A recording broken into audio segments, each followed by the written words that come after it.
Okay, hi everyone, and welcome to the fifth session of interdisciplinary program of the Museum of Contemporary Art, Skopje. This session is the last one this year, so I would like to make a brief recapitulation of the discussions we had so far. We started in October with the talk of Santiago Zabala about art and the global return to order. In November, we had two great discussions, Chantal Mouffe about the role of affects on the agonistic politics. And the next one was Eyal Weizman, founder of Forensic Architecture Research Agency, about contra investigations. A week ago, we had Katie Chukrov with her talk on the libidinal and clinical motives of denying mourning. And now it's great that we have a different format. We have two discutants who are going to present their collaborative research paper. And I'm glad to introduce Џеф Diamanti, who is a professor in environmental humanities at University of Amsterdam, and Zeynep Oguz, who is a postdoctoral fellow in environmental humanities at Northwestern University. The title of their talk is Against Liberty, Persons and Things in the Pandemic. It's a very topical and very challenging title, and it's great that it relates to the main point of this program that I initiated and named Disordering the Art World, because when I named Disordering the Art World, I actually reflected on the disordering or reordering of the world as a result of the pandemic crisis. So now the question of the liberty is a very legitimate question. And what does it mean, the notion of the liberty in the state of exceptions or in the conditions of lockdown, where we are witnessing some kind of the urban unrecognizable urban landscape, no people on streets, no people on the squares, empty classrooms. So absence of this human agency, but also some aspects which are very important in the collaborative work of Џеф Diamantì and Zeynep Oguz, these aspects of inequality, injustice, and oppressions, which become more visible during the pandemic crisis. So Џеф and Zeynep, please, the floor is yours. Thank you. Thank you, Tihomir. It's really great to be here. So I'll start by framing our talk and where we're coming from.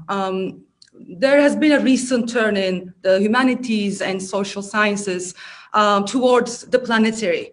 Post-colonial scholars, literary critiques, anthropologists are re-articulating racialized, class, sexualized politics and inequalities in the light of our shared ecological emergency. So they have been recognizing that older categories such as the global or the international are not adequate frameworks to address these interlinked issues around resource extraction, racial capitalism, or necropolitics. So we are building on these recent interventions, and especially this recent essay by Achille Mbembe, a post-colonial scholar, called The Universal Right to Breathe.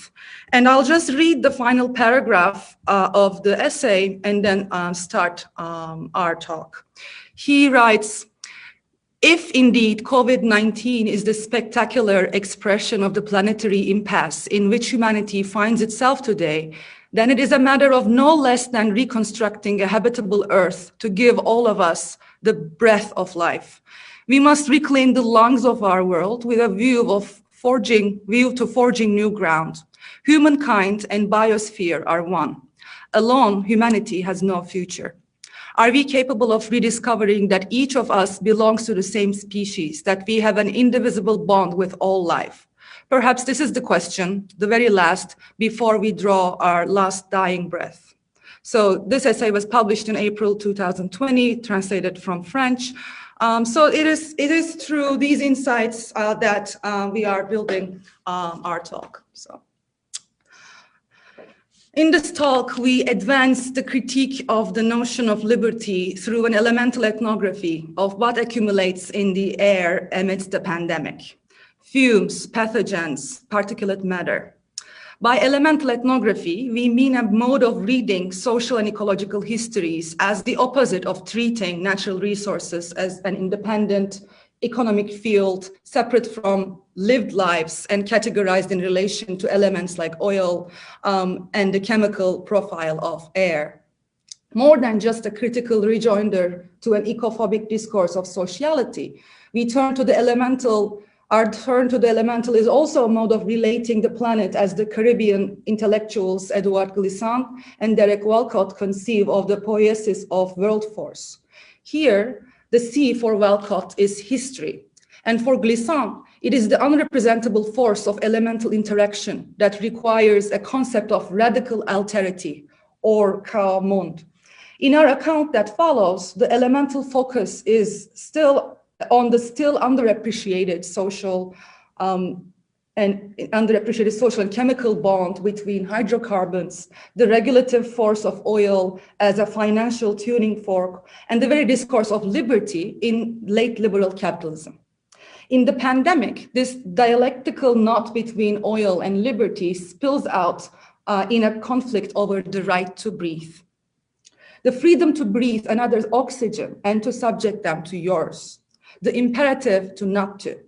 The multiple slow burns that are intensified, magnified, and antagonized by the state of emergency. We think occasion a return to a critical frame that's recursive to the historicity of material flows and formations at a planetary scale.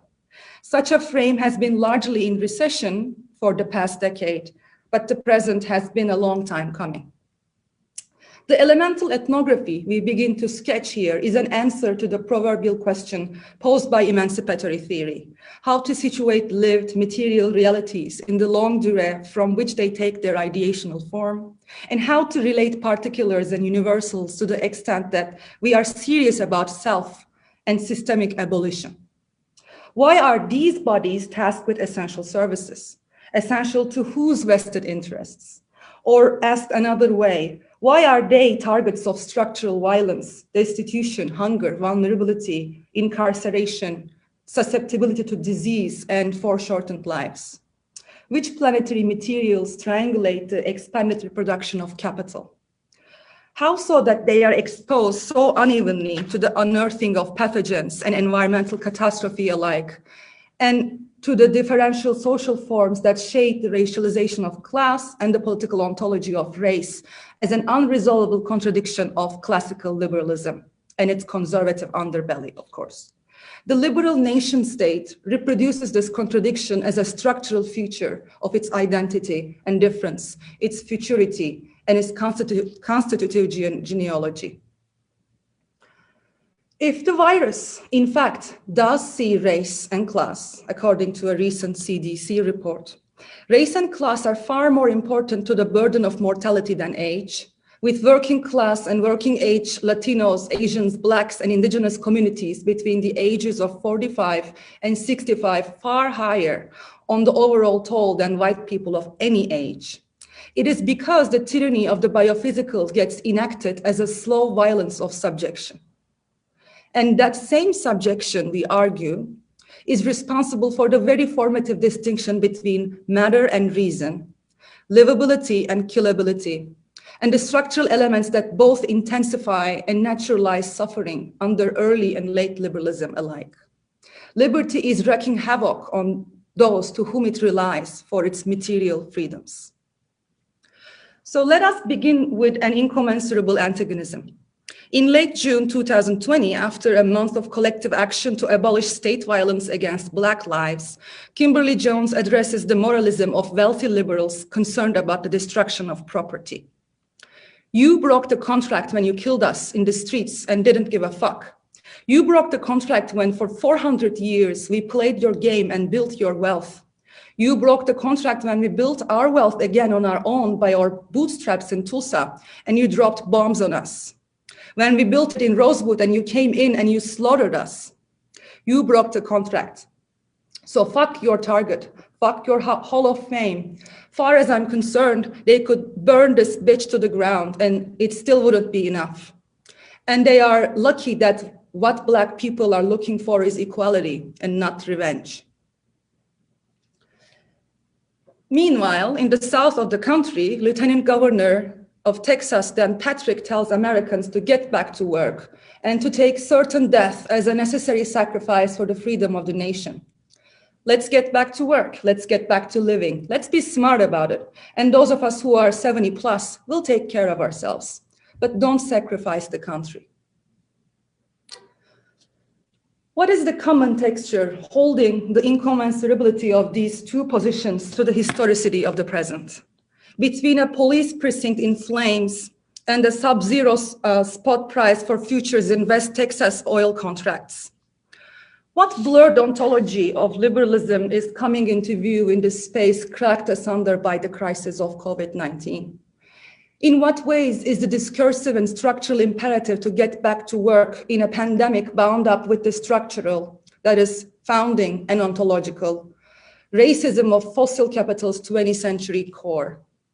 We approach these questions through breathing as everything but a mere metaphor for freedom, and make our way into the literal ingredients that have fueled imaginaries of liberty, that have brought into being the present incommensurabilities we are facing amid the pandemic today. The right to breathe, far removed from the UN-backed right to clean air, is, as we have seen in the past year, as a wedge stuck through the middle of the body politic. A demand to abolish structural racisms that suffocate racialized bodies, the material, violent, and sedimented violences that see things in place of persons, and the nearly symmetrical demand for unfettered or filtered spaces to exercise the God-given liberty of settled personhood. To breathe without a mask and to occupy space without hindrance. Make work and let me breathe. Today's liberal is caught in a contradiction of their own invention, focalized by the hysterices of the mask in COVID-19 struck America. Our argument today brings the recent theoretical breakthroughs in the energy and environmental humanities on the one hand, and Black studies of the mineralogical premise of the inhuman on the other. And our argument is this: the substantial of breathability as inalienable right reproduces one form of life against those living and dying as content, as energetic precondition for life, liberty, and property. Far from being a pathological or marginal ideology embraced by the right, the violent implications of our current politics cut to the heart of liberal thought in the US, and particularly the notion of liberty. The ideology of liberal capitalist freedom is infused to the cells of economy, politics, and intimacy. The hegemonic idea of individual freedom in the US is linked to the workings of American exceptionalism at home and imperialism abroad, to histories of colonialism and slavery, to the workings of fossil fuel and extractive capitalism.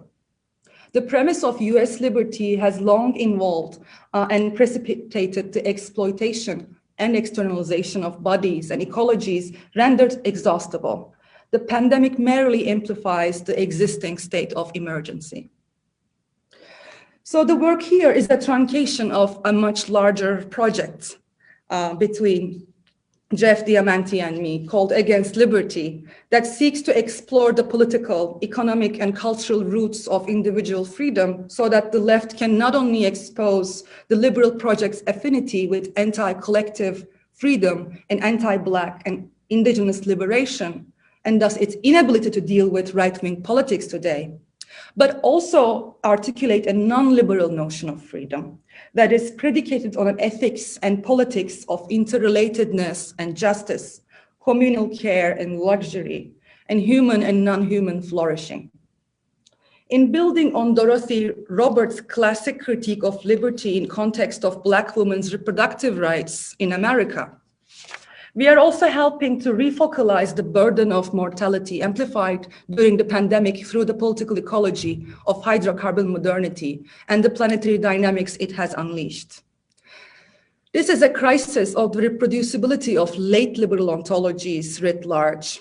For Roberts, quote, the traditional concept of liberty makes the false presumption that the right to choose is contained entirely within the individual and not circumscribed by the material conditions of the individual's life, unquote. Drawing from Marxist political theory, Black studies, and queer discourse theory, we argue that the respiratory mask signals an ontological contradiction sown deep in the heart of liberalism.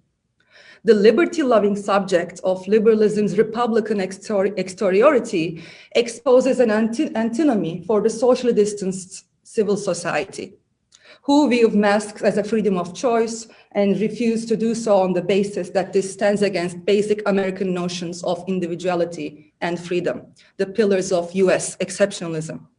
At the same time that they literalize liberalism's insistence that exposure to harm and risk and death is acceptable only on the condition that it is basked in the dissipative comfort of economic necessity. Poor, racialized, and gendered bodies labor on as so many essential services, dying at exponentially higher rates than middle-class whites. This signifies a conceit of the anti-civil accord long smoothed over by capitalism's pretense to unequal but well-earned burden. The liberal can stand affronted by the uneducated Trump supporter whose refusal to mask gets read as delusion or science denialism, while the steady thrum of a class system that racializes risk on the front line receives patriotic and parasitic applause. Our critical account puts the liberal at the heart of this contradiction, as opposed to its reasonable resolution.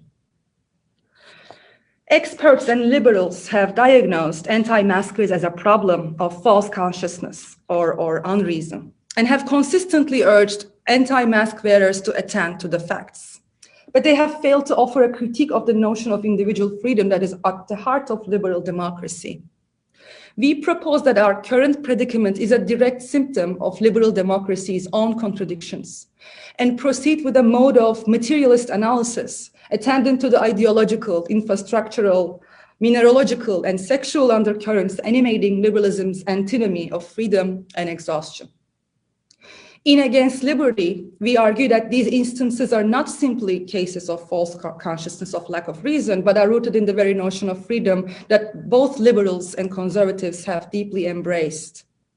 By treating the pandemic as a thinning of liberalism's cloak of reason, we pivot between critical genealogy and utopian imaginary, a risky but imperative task for today's left.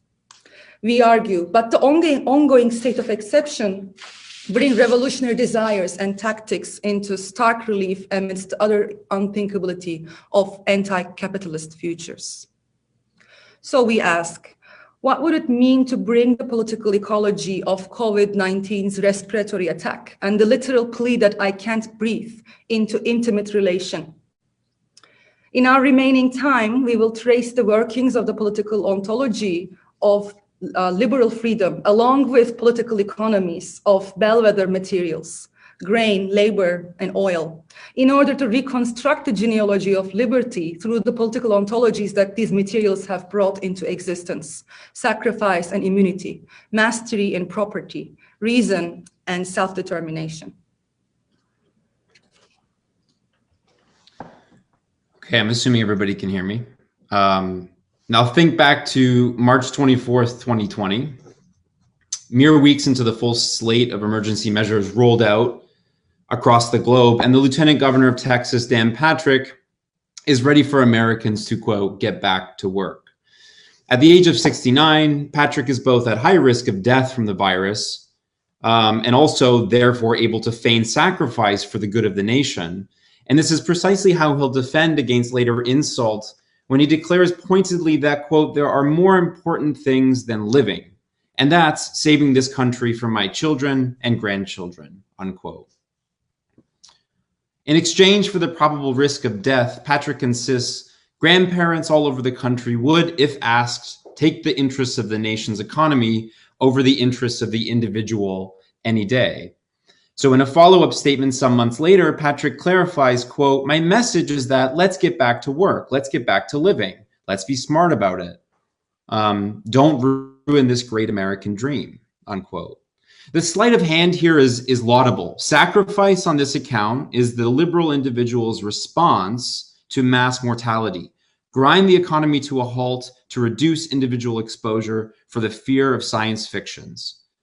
And it's a concept of sacrifice countered on the right with the universalist sentiment of a demographic pride in foregoing life for the liberty of the whole, which means for Patrick that the real heroes in his rhetorical switch are the elderly who are willing to take one for the team. All that stands in the way is a liberalism turned alien to its own classical foundations. So Patrick's claim for a truer form of sacrificial sentiment recalls almost verbatim the classical liberal account of Lot, labor, and the moral passions in Adam Smith's theory of moral sentiments. I'll quote Smith at length here. He says, "If we ourselves, therefore, were in poverty, in sickness, or in any other calamity, we ought first of all to use our utmost endeavors, so far as justice and duty to others would allow, to rescue ourselves from this disagreeable circumstance. But if after all we could do, we found this impossible, we ought to rest satisfied that the order and perfection of the universe required that we should in the meantime continue in this situation of destitution. The prosperity of the whole should, even to us, appear preferable to so insignificant a part as ourselves," unquote. Smith is here raising the difficult question of how to conceive of and in turn endure the death that befalls one based on circumstance of lot or ill fortune, when its opposite, something like a sudden breach in the law of the market in order to heed preventable deaths of poverty, would in turn compromise the livability and organic whole of liberalism's metaphysical communion of individuals. The answer here is clear as day. Death is a sacrifice lived out as a common good, a service felt before it arrives. So read this way, Patrick is less a fanatical piece of shit and more a liberal apologist for market metaphysics and moral sentiment. And yet, the pandemic and the historical sequence into which the virus exposes capital's pre-existing conditions turns his argument into something else entirely. An anachronism standing in for a more general antinomy animating liberalism's dual commitment to social welfare of a sort and the inexhaustible growth of resource-intensive freedoms from which the proceeds of welfare can always be expected. The antinomy is one to which we'll return, but it's worth mentioning here that in Mike Hill and Warren Montag's reading of the same claim of providence and poverty in Smith, it is eventually the categories of what they call immunity on the one hand and liberty on the other that will come to mark the operative moral frame of liberal political economy. Immunity of the commodity and its owner from short-run intervention amidst emergency, and liberty, thus, for the social to whom goods and the good circulates as the fabric of the market's hermetic perfection. Liberty is thus, in the liberal tradition, fundamentally not owed to the individual, but to his property. And its immunity, his property's immunity, is not from the plebeian masses, but from a judiciary intervention to, say, redistribute wealth to those whose life depends on it, especially in times of emergency. Now, the central commodity around which the moral question of life and death revolves at the birth of capitalism and classical liberalism alike is actually grain. I'm just going to stop sharing my screen for a second. So when Smith is making this argument, he's really arguing against a kind of political position in the moment that suggests that grain should be subsidized so that people essentially don't starve. And he's arguing against this. His argument about taking one for the team, as it was, and feeling good about one's own sure death in a situation of destitution is really an argument about keeping grain pegged to the will of the market. So grain, like fossil fuels in the next century, is a uniquely concrete abstraction of the market. Grain, like fossil fuels, anyways, I already said that. It's a uniquely concrete abstraction because of the tricky balance of trade between nations around which a dearth in bread spells death by starvation, while a surplus through unnatural trade, say in government stockpiling or tariffs or incentivized price manipulations, swings the harmony of the market out into tumult. With grain comes the means of social reproduction and expanded market reproduction or growth, right? It's the pivot between those two forms of reproduction. The difference today is that the commodities in question are doubled and doubly abstract and concrete from the vantage of social and economic reproduction. Labor on one side and oil on the other. In Texas, their overlapping materiality appears as both the form and content of growth, a kind of crude reality. But that is vicariously true of all regions on Earth. So like, even though it's plain as day in Texas, the argument that we're putting forward here is that oil in a larger kind of global marketplace produces the same kinds of effects as a tuning fork and also a regulator of the price of labor. And that's a larger argument we could talk about, but that's sort of what we're proposing here. So Patrick's moral argument is an argument primarily about keeping the market supplied with enough oil and labor to prevent the classical liberal phantom of famine. Except here, the subject of starvation is paradoxically the wealthy property class and their investments, which are, of course, always hungry for more surplus. And in Smith's own account, the liberty of property extends to labor as the worker's property too, so that any constraint or artificial manipulation of its value, say something like a minimum wage law or a state injunction to not work during a pandemic, is a loss of the commodities liberty and hence a kind of cancer in the sacred chain of market necessity as a whole. In short, it's an argument motivated to keep the state immune to what in this ideology is a plague far worse than the virus, incipient socialism. The pandemic, like any state of emergency, brings into stark clarity the unnatural and fragile cohesion of the dominant ideologies that gloss over and justify daily injustice, inequality, and oppression. Of course, Walter Benjamin is usually quoted on this. A state of emergency exposes the ways that the normal is already a state of emergency for most people. And it's in his infamous 8th thesis on the philosophy of history, where he says memorably that the tradition of the oppressed teaches us that the state of emergency in which we live is not the exception, but the rule. The injunction for poor and racialized people to get back to work as soon as possible, despite the disproportionate risks they face when exposed to the pandemic, through what sociologists of race in the US call weathering, which means essentially being overworked, having inadequate access to affordable healthcare for preventative disease, poor nutrition, lack of housing, and so on. It's a stripping bare of the discourse that justifies inequality through the language of equal opportunity and merit. Affluent demographics who can work from home will, while those who cannot are deemed essential services, essential to the propertied and affluent demographics who are able to keep distance and stay healthy. So if immunity is the necessary complement of liberty in Smith, then it is an immunity that has, from the origins of classical liberalism, also worn its heart on its sleeve.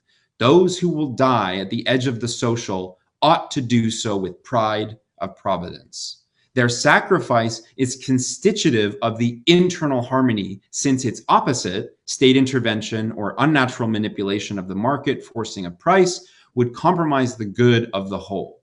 And in this way, liberty depends on the immunity of those inside the social from and because of those who are left to the mercy of crude material exposure. Achille Mbembe terms this constitutive outside to social form, this place of raw and unfree labor, the quote, exploitable object of blackness, the quote, body of extraction. Liberty, in Adam Smith's own logic, is a normalized bloodletting ceremony. The wedding of capitalist political economy in Smith to a liberal political ontology of sentiment is no accident. It's at the centerpiece of Smith's larger philosophy. We do not even need to bridge the gap theoretically, because Smith does it for us. In the very belly of liberalism's apologia for capitalist modernity is the dead and dying resource of non-whiteness. In this way, the antinomy of late liberal liberty functions in the way that the antinomy works both in Kantian Enlightenment reason and the Marxist critique of it. The antinomy is a contradiction that is both constitutive of thought and, as such, unthinkable. The antinomy has not gone unnoticed in the functional distinction between white workers cloistered at home and the racialized labor foisted back into the scene of virological subjection. White middle-class liberals caution for peace and trust in experts, a trust that seamlessly silences revolutionary alternatives to capital's survival amidst COVID. The systemic murder of racialized people has always been coupled with cries of "I can't breathe." So pivoting to the voice and position of those already externalized from the calculus of liberal reason, we draw from recent work in Black and post-colonial studies to reframe the state of emergency as a fissure in the normal reproduction of capital's racial tectonics. The civil unrest in May and June 2020 in cities like Minneapolis, New York City, Chicago, Philadelphia, Los Angeles, and of course international cities as well, expose the contrast or gap between notions of freedom and the so-called deep divides in American society. On April 20th, 2020, the May spot price of oil on the West Texas Intermediate hit negative $37 a barrel.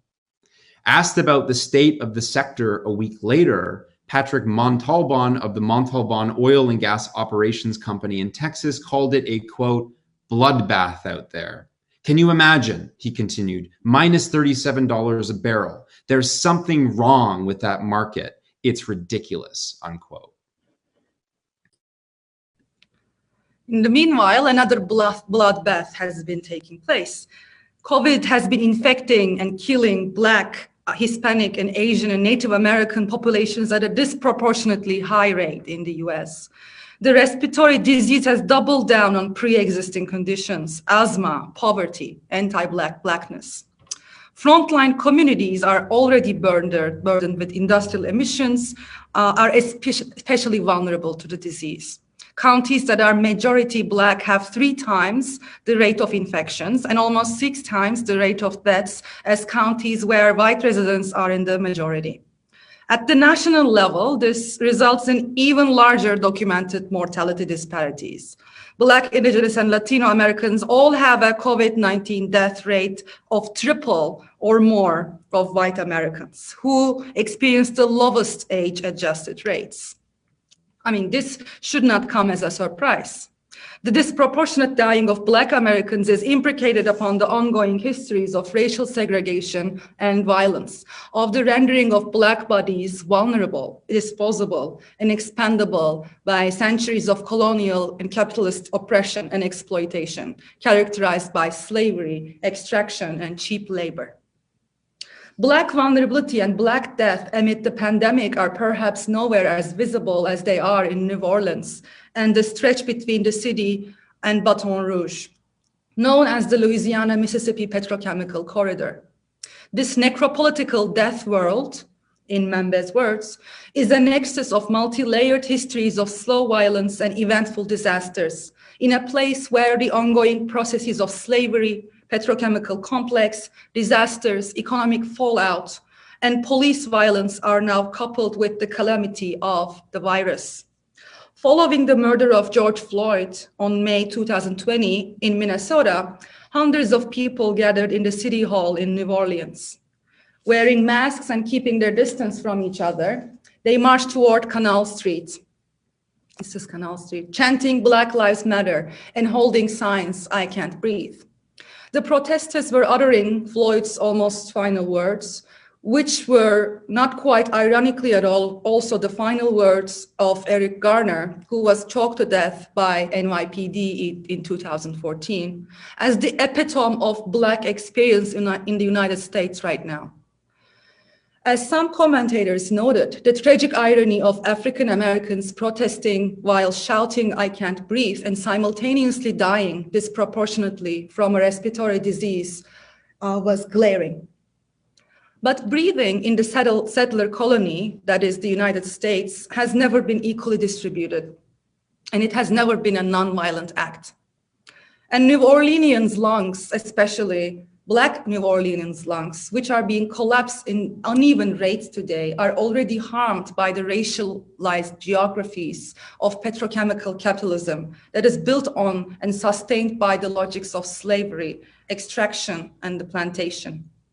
Enter what is commonly referred as the Cancer Alley today. Between Baton Rouge and New Orleans, for a length of around 100 miles along the Mississippi River before it reaches the Delta and the Gulf of Mexico, stretches one of the largest chemical and refinery landscapes in the world. The 85-mile-long riverscape leads to the Gulf of Mexico and is home to 7 oil refineries and 136 petrochemical facilities, as well as many rural poor communities populated predominantly by African Americans, many of whom descend from slaves who once toiled on sugar plantations along the river. The land that these petrochemical facilities are built are also former plantations and also slave burial grounds. In this petrochemical corridor, companies such as Exxon, La Roche, Shell, Formosa, CF Industries, Chevron, Dow DuPont, and DSM Polymer, among many others, produce fertilizers, sulfuric acid and methanol, aluminum and chlorine, refinery products such as fuels, solvents, and lubricants, and plastics such as nylon and synthetic rubber, insecticides, herbicides, refrigerants, and much, much more. These plants release deadly toxins into the air: ammonia, chlorine, hydrogen cyanide, sulfuric acid, hydrochloric acid, and chloroprene. Among other diseases and types of cancer due to extremely high levels of chemical pollution, these toxins mainly attack lungs and cause lung cancer. Recent epidemiological data reveals that Black Americans in Louisiana, especially those living in St. John the Baptist Parish, suffer from higher rates of cancer when compared to the state and national averages. And now studies are finding that those sickened St. John residents bearing the burnt of COVID-19's wrath. Researchers at the Tulane Environmental Law Clinic reviewed 9 parishes along the river and found that St. John ranked #1 in coronavirus deaths.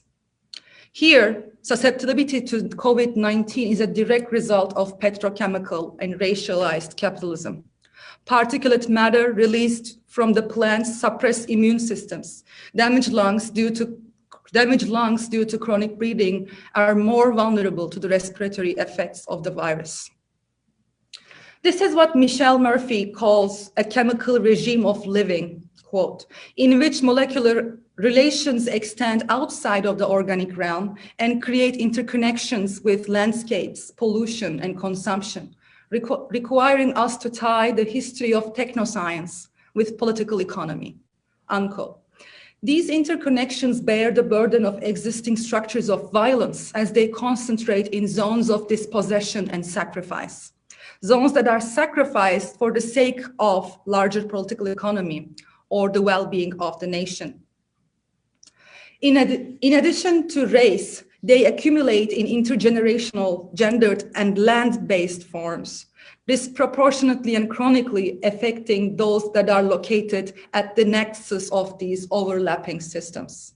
Settler colonialism, racialized and exploited labor, governmental under-regulation, corporate immunity, and white supremacist everyday politics.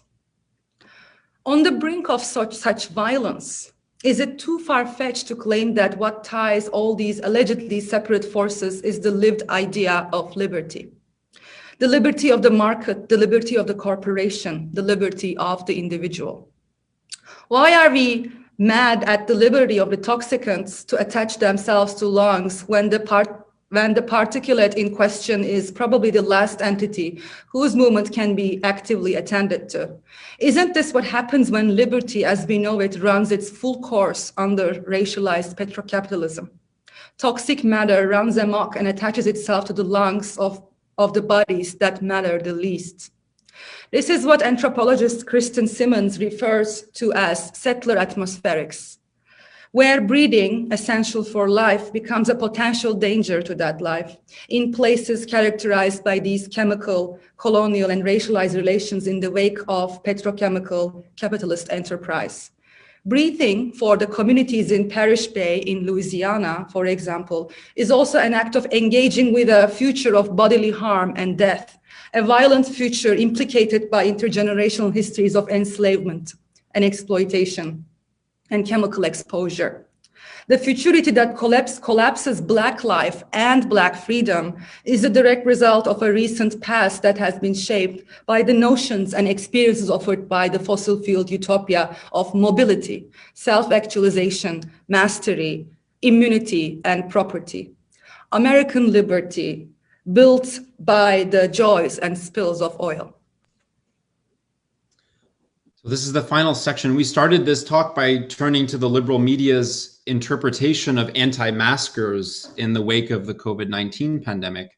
And the stage has been set as if the conflict has been between reason and unreason, science and ignorance, altruism versus selfishness. Yet such characterizations acutely miss the point and fail to grasp the violence at the heart of liberalism, around which the politics of breathing is crystallized. So let us return to slavery and freedom to illuminate this point. Building on C.L.R. James's work in criticizing accounts of that analyze slavery first and foremost as the opposite of freedom, Denise Ferreira da Silva writes, focusing on or reducing colonial production to property of lands and slaves occludes the economic character of the expropriation of the enslaved labor productive capacity, thus designing analytical models that read slavery outside of the actual workings of the capitalist mode of production. So she's arguing against that metric. Precisely this violent analytical gesture, the occlusion of the economic relationship, that is the erasure of the expropriation of the total value produced by slave labor in accounts of capital accumulation, is exposed by C.L.R. James's chapter, The Property, in which he describes slavery's relations of productions as ones mediated by calculated total violence. So we could say that the opposition constructed between freedom and slavery obscures the total violence of the regime of political economy from which both slavery and freedom were produced conjointly. It's only by tracing the material relations and sentiments in the plantation, for example, that one can unearth their mutual constitution. In this genealogy of thought that Da Silva is critiquing here, the proximity of the overworked and exhausted body to the margins of reason cast the enslaved, in John Locke's formative logic, quote, to the necessity of their mean condition. So he's explaining here, he's making an argument here for why exhausted and enslaved labor lack the means to reason, okay, and therefore mark the edge of the category of the human. So he says, the enslaved are cast to the necessity of their mean condition, whose lives are worn out only in the provisions for their living. Their understandings are but little instructed when their whole time and pains is laid out to still the croaking of their own bellies or the cries of their children, unquote. This originary distinction between the reasoning subject of the destitute who can never ascend to human understanding, and hence the category of the human as such, is the unthinkable underside to the primacy of labor and property for liberal humanism, a formative antinomy where the propertied self is reproduced by the becoming matter of unthinking labor. The realm of necessity and freedom is here coded by Locke in the very logic of race. And it's a logic that puts race always on the side of necessity, where time is disproportionately subsumed in the service of an other. The very pleasure by which bellwether materials like sugar, grain, oil, and clean air become available to the free subject of reason is contingent on the dispossession of blackened labor in the plantation, in the mine, in the morgue. That's no less true today than in the moment that Locke is mapping a framework to think the coming of modernity. Locke's philosophy of mind here figures this form of labor as outside the realm of thought, meaning both that there's no category that can think dispossessed labor as human, and that the dispossessed human has no reason with which to think. They're too hungry, too bound to the reproductive labor for another, rendered thingly at the edge of the construct of the human. So figuratively, the materialization of race and racialization of matter involves an ongoing categorical blur between persons and things, to which liberal ontologies of capital continue to refer. In the Black Marxist tradition of Cedric Robinson, this categorical blur begins with the rendering of, quote, Black labor as constant capital instead of variable capital, that is, machinic, a legal and historical equivocation between cheap nature and unfree labor. So you can see why the elemental force of bellwether materials mark the horizon line of liberalism's antinomies of reason.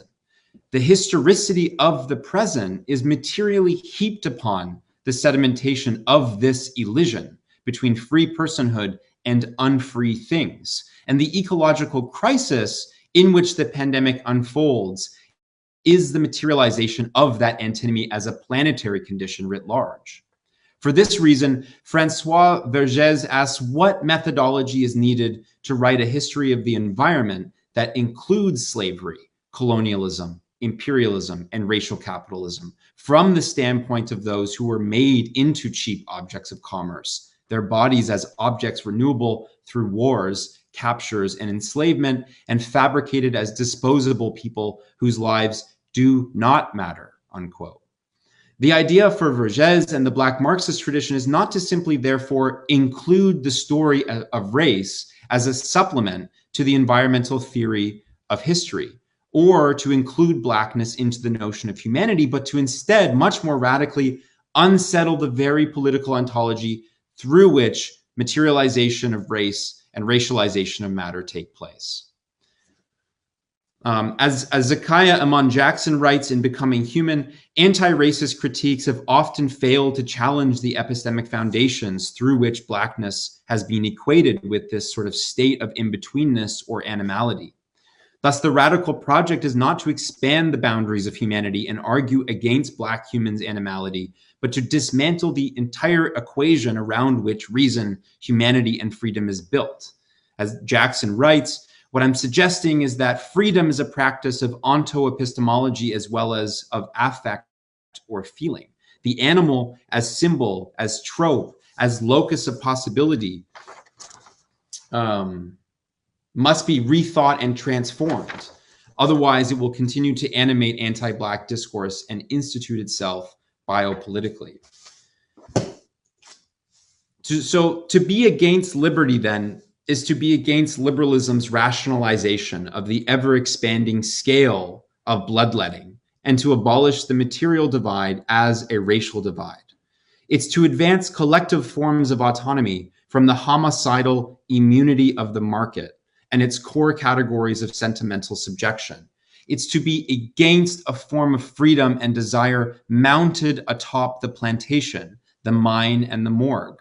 Put most provocatively, perhaps, we could say that the abolition of race is coterminous with the abolition of the extractive ecology of late capitalism, with, in other words, an abolition of the infrastructural implotment of time and value through the axis of hydrocarbon modernity. It is an unreasonable premise, obviously.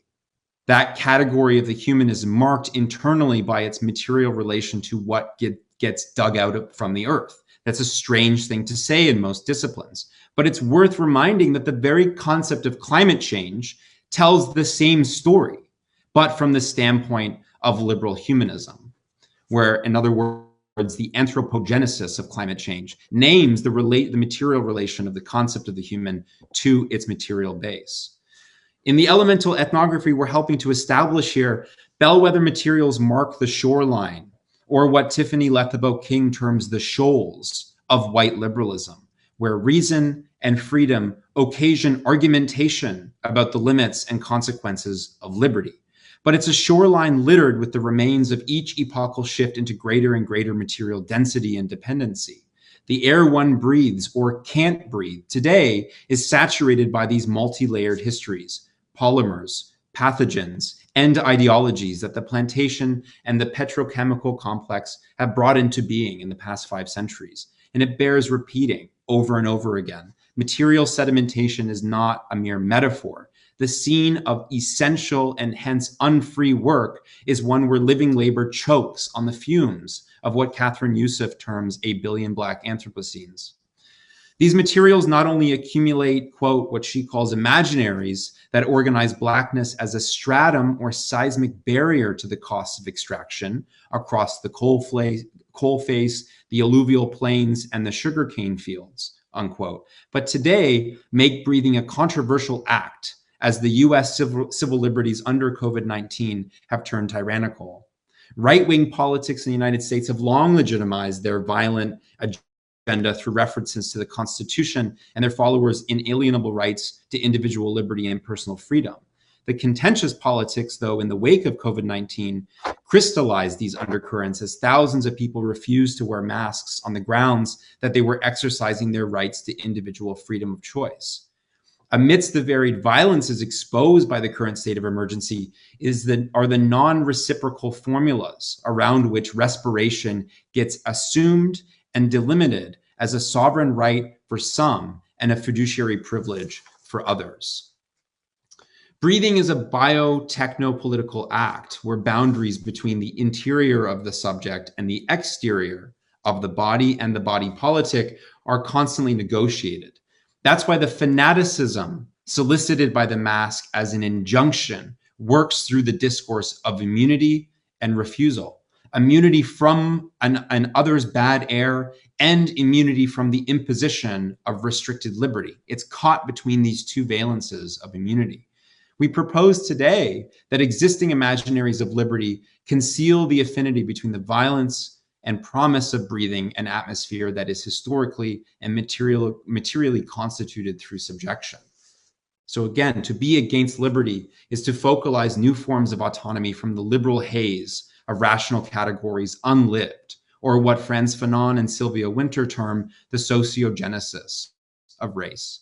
In their account, sociogenesis points to the socio-historical configuration of genres lived out and practiced, as opposed to trans-historical categories of race. The way that identity actively works to settle conflict and contradiction in the provisional status of a person caught in the net of recognition. The pandemic is a crisis for liberalism's political ontology because the seamless and expanded reproduction of surplus value cannot unfold through the reasonable subjection of racialized bodies to the sphere of unfree or essential labor. And this is, again, to go back to the beginning, one way to read Kimberly Jones's refusal with which we began, a refusal to serve as the thingly and subjected source of white wealth. Remember that Texan oil capitalist? He wasn't wrong. There is something broken with the market. That's why back to work orders have been issued in a sentimental panic across the globe since the very first month of the pandemic. That the refusal to be subjected to white liberty often leads to immiseration and state violence, as it does not at all unnerve the dialectic that exposes white liberty as a form of sociogenic violence that won't fuck off without a fight. What we've been contributing here, though, is a brief story of how sociogenesis and materiality conspire, or literally inhale and exhale one another. The pandemic erupts into a petrocultural present, choking on the exhaust of plantation ecologies, colonial subjection, and the exponential curve of industrial and post-industrial resource culture. Liberty, then, is a price paid to neutralize the abolition of that historical arc. Liberty is the assignment of place in the incommensurable ends of affluent reason on the one hand, and the burden of mortality on the other. The materiality in which the practice of functionally assigning persons and things place in the reproduction of liberal history is infrastructural, discursive, and embodied. That's why the collective insurrection against the very terms of breathability across the US and the rest of the world in the summer of 2020 is a structural attack on the insatiable violence of liberty. The embodied, discursive, and infrastructural coordination of liberalism occurs precisely through these three scales: the body, the acritical language of liberty, and the planetary mind. The elemental histories converging as fossil-fueled capitalism are, at one and the same time, the unmasking of its racialized constitution. Getting back to work, like getting back to normal, would be a return to a normalized state of social and ecological emergency, which would mean that pulling the emergency brakes on this ecocidal storm of history would mean recomposing the meaning of freedom as a revolutionary imperative. Thank you.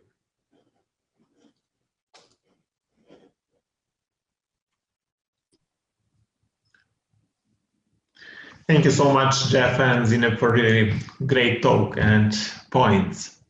So I have a few questions, and we'll start with the question on the state of emergency. And in order to illustrate it, I will refer to two authors and their recent papers. The first one, Agamben, and his paper, The Invention of the Epidemic, where he talks about the frenetic, irrational, and let's say entirely unfolded emergency measures. This paper was highly criticized, but the later, another author, Bruno Latour, points out about the state that is able to say, I protect you from the life and death. That is to say, from infection by a virus whose trace is known only to scientists and scientific statistics. So to what extent do you think that this state of emergency can be justified? Or do you think that the state of emergency is exceptionally only the political act and it serves only to political purposes? Yeah, I mean, I can maybe start by thinking a little bit more about how Latour has responded to the crisis. I mean, part of what your question is inviting us to think about, I understand, is the ways in which theories that propose the state of emergency as a unique space in which the whole is made visible, certain kinds of structural violences are exposed and made criticizable, and so on, how different traditions think that. And I would say Benjamin, Latour, and Agamben are actually radically different in the ways in which they treat the state of emergency as an object of analysis. So I can say something about Latour. I don't know if Zeynep, you want to talk about Agamben, or if anybody really wants to talk about Agamben at all. Question mark. But Latour's response, I think, was quite fascinating because, of course, in the same blog post in the blog series that Critical Inquiry published during the lockdown, the first phase of the lockdown, Latour, well, it was a translation of a French article he published. He asked provocatively, "Is this a dress rehearsal?" Right? And the question he was asking was whether or not the state of emergency showed us the ways in which the climate crisis could be approached or might be approached from the level of state governance.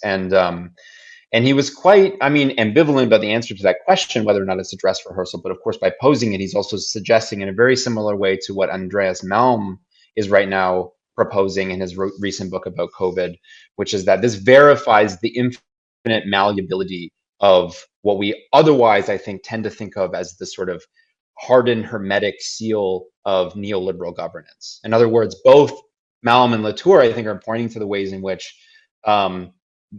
unthinkable state measures that we've seen rolled out across the globe in the past year make utterly thinkable new forms of radical intervention and demands, right?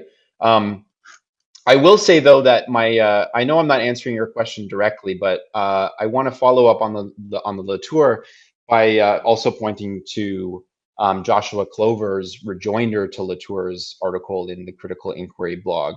And Zeynep and I have talked a lot about this, the distinction between their two positions, because I mean, we're sort of taking in a way like Clover's position here, which is, if I can put it bluntly, that there's and he's also writing against Agamben in a certain sense in the kind of biopolitical explanation for the pandemic.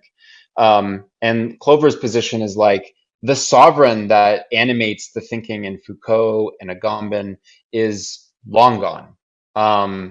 To the extent that we can think about an operative concept of sovereignty under which repression domination and exploitation takes place, it's no longer, has nothing to do with the state, actually. It has everything to do with the machinations of capital. And so he proposes this new kind of slogan. I'm trying to remember it now.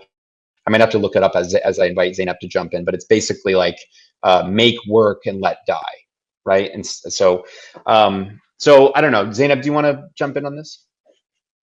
Yeah. I think Agamben's essay and the reactions towards that after that essay were all oscillating between this realm area in which immunity, like the virus, and then the reactions to the virus, like immunity politics, and the cries of freedom operate on this biopolitical and necropolitical level at the same time. And Agamben's reaction, this fear of state intervention, I think missed the point in the, and unfortunately aligned him with conservative reactions to the pandemic, because it missed, I think, the historical perspective upon which the pandemic arose as a result of this planetary histories of violence. And I think in our talk with Џеф, the revolutionary utopian imperative is to go back and think of this equation where the biopolitical techno-capitalist history brings this virus into being. And then the measures to counter the virus are, again, biopolitical and techno-political. And technochemical. So the utopian or revolutionary imperative would be to go back and through an historical and elemental analysis to criticize this whole equation and think of ways of cutting it, pulling the emergency brake, instead of operating within this reactionary field. Thanks. So the second question is about the nationalism. There's a rise of nationalism during the pandemic where we have delayed actions because the victims were at the margin. So the borders are being closed. The governments are responding to this pandemic with the nationalist gestures, hostile environment policies, where undocumented people, let's say, are too afraid to seek medical care and they're facing detentions and deportations. So do you think that this opens somehow irreversible process where this kind of the right-wing politics will become new normal?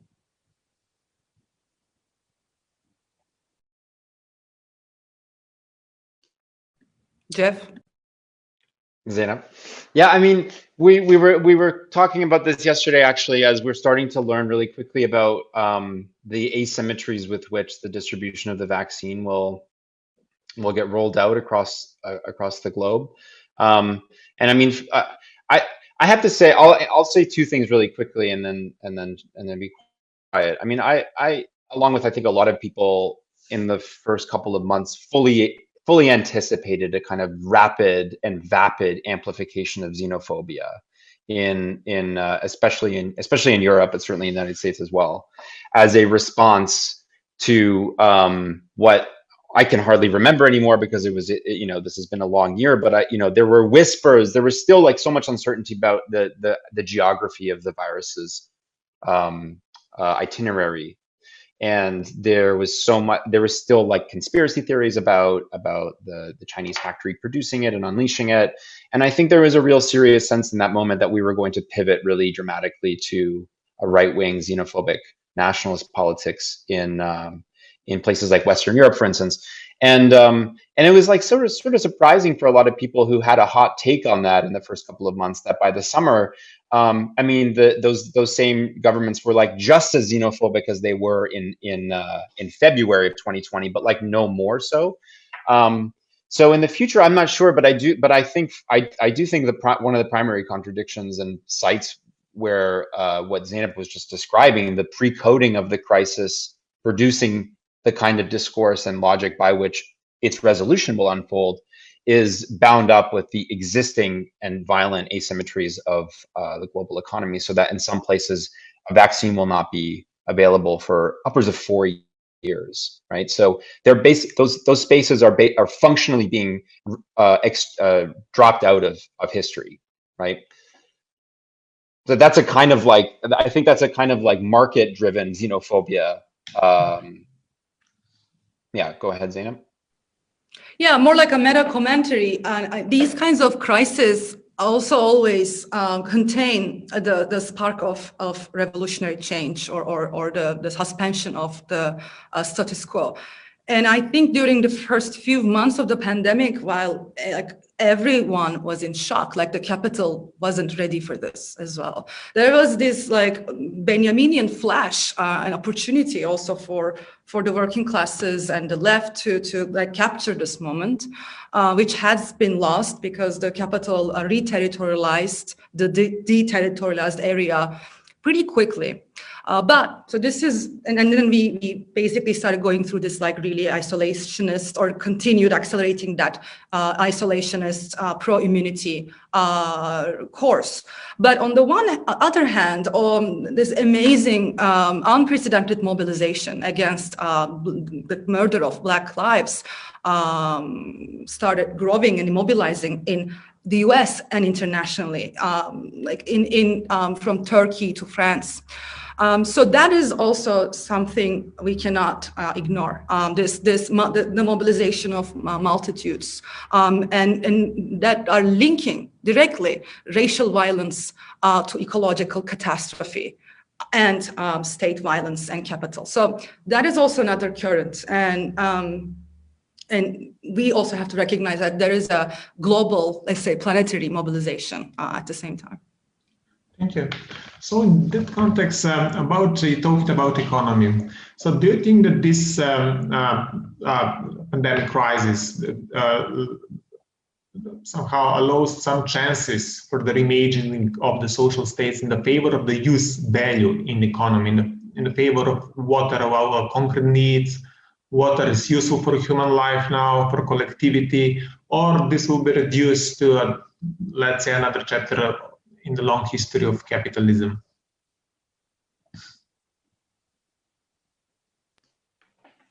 I mean, maybe you could, I think I know what you're asking about, but maybe you could expand a little bit and why are you foregrounding, what's at stake in you foregrounding use value as a potential site of investment socially in the future?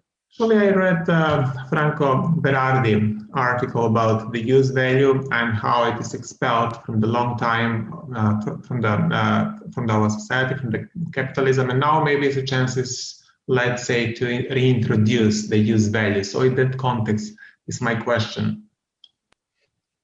Okay, yeah, I mean, I think that is a provocative way of thinking about a possible shift in social consciousness, but it also presupposes that there was a divorce between use value and exchange value in the long march to the present, which I think is a fiction. I think it's a really dangerous fiction. They're always coupled, they just operate at very different magnitudes and according to different logics. Like nobody would buy a thing unless they had some use in mind for it, right? But that's a completely independent question to how exchange value accumulates on the back of a kind of embedded and distributed labor chain. So maybe, I mean, I guess if I could just sort of speculate a little bit and think about how your question might pan out beyond the question of like how we socially imagine our relationship to things. If you know, one way we might think about the potential internalization and regulation of usefulness would be through certain kinds of ecological taxes, for instance, like, which I think is actually panning out according to the same logic that you're talking about. It's essentially a way of saying there's a social service that certain kinds of landscapes provide for a local community, and there's a price that can be, you know, through a kind of neoliberal accounting logic attached to that service, and that has to be internalized to the revenue stream. So maybe we'll see more of that. I suppose something like the Green New Deal in the US has a whole slate of internalizations where usefulness has a price. But I just don't buy the premise, however, that an internalization of usefulness with a price does anything whatsoever to unnerve the premise by which surplus value begets expanded reproduction. It just shifts the source of that and the burden of those who pay that extra tax. I might be misunderstanding your question a little bit, but I don't know that I am. Okay, thanks. So I'm going to with the last questions about let's say in the context of post-humanist perspective. So, what do you think has the pandemic and crisis forces us to reflect in the dramatic way on the limits of the human and the implication of the post-humanist perspective in the terms of the future problems that await us in the terms of the global warming, epidemics, and environmental troubles?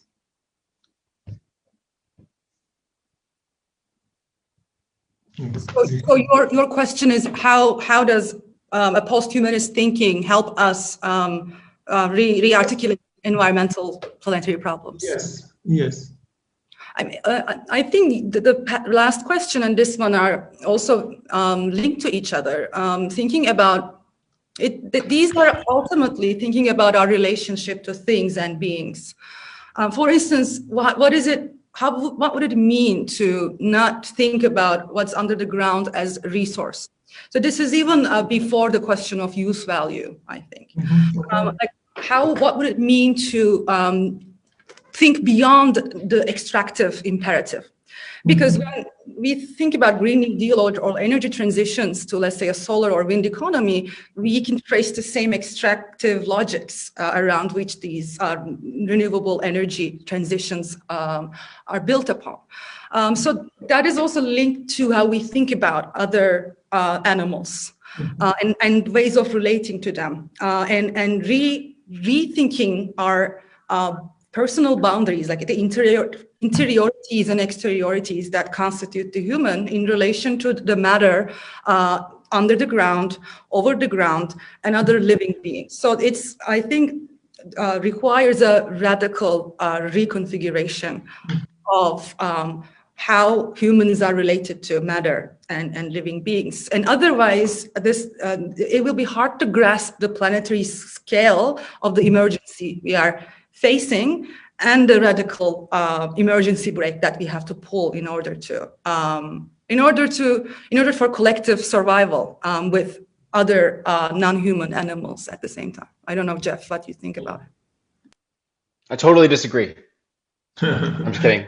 No, I'm just kidding. I think of course, absolutely. I mean, I would just really quickly add to that. Like, I think one of the things that we've been talking about and trying to introduce into this sort of account is like taking very, very seriously what we understand as a radical shift in the way that the very category of human is thought through the Black radical tradition that we're thinking with, which is very, very different than the kind of post-humanist discourse that you get in the 1980s and 1990s with people like Rosie Braidotti and Donna Haraway. You know, Sylvia Wynter is thinking about the human as a form of praxis, right? And when she introduces that term, it's on the back of a massive genealogical close reading of the ways in which the human has been treated in formative philosophical accounts of what constitutes good reason and bad reason, good ethics and bad ethics, and so on, all of which name but can't think the difference between what in the 17th and 18th century is still hardly being described as race, but is functionally being operationalized as a racial distinction. And so the praxis of becoming human for Wynter, for me, is just like such a much more convincing account of post-humanism, though she's not calling it that. It's sort of like, it's like for Wynter, it's like we're fucking pre-human, right? And the problem is that that category is like simply not available to the demographics and bodies that are responsible for the reproduction of those who get to count as human, right? A kind of white settled subjectivity. But I mean, for Wynter, and also like the tradition she's drawing on, which is a Jamaican and Caribbean, like kind of anti-colonial theory, it's always bound up with animate materiality and a situatedness in landscapes, through which something like a becoming human or the praxis of human is embedded. It's just that liberals, it's just that there's such a distance, such a what's the word? There's such a disarticulation for the white settled liberal of petrocultural modernity from the material territories from which their freedoms come and their enjoyment of it. right? And so it's almost like, I don't think I want to say what I want to say because this is being recorded, but like I would say that there is like a, I mean, the early post-human theory in the 80s and 90s, like, is kind of making the same category error in some ways that Winter is arguing against, insofar as it begins, the most accounts of posthumanism from that tradition, the latter, like Haraway and Brodotti, begin with the kind of technoscientific apparatus of the human, as opposed to the material premise from which that condition emerges in the first place. That's about all I'll say about that. So, if I understood correctly, our approach is, rather than supporting a concept of the post-human, who is pre-human, is based on this white male man, as Winter and Veheliya would argue. The task is to first dismantle this concept of the human man, and then rebuild it. That would fit to the measure of the Earth and the planet from the perspective of black radical humanism and materialism. So first abolish it and then recompose it. Okay, once again, thank you so much for this wonderful talk and really great points. Thank you so much, and bye. Thanks for the invitation. Thanks again. Bye.